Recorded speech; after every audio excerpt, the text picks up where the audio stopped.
Want to clear your YouTube search history, but not sure how? We're here to help. I'm Jessica, and in this video, I'll show you how to delete your search history on the YouTube app. Now let's get started. To delete your YouTube search history, open the YouTube app and tap your profile icon in the bottom menu. Tap the settings icon in the top right corner. Then tap Manage All History. You can then tap the X beside an item in your history to remove it. Tap Delete to confirm. Or tap the X beside a date to remove history from that day. To delete history in bulk, tap Delete at the top.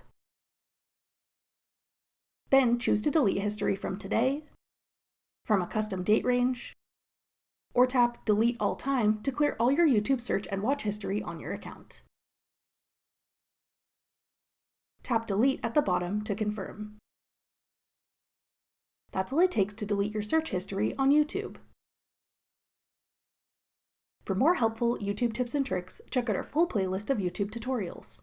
Click the playlist on your screen now to watch. Thanks for watching. If you found this video helpful, we'd love it if you'd hit the like button below and subscribe to our channel.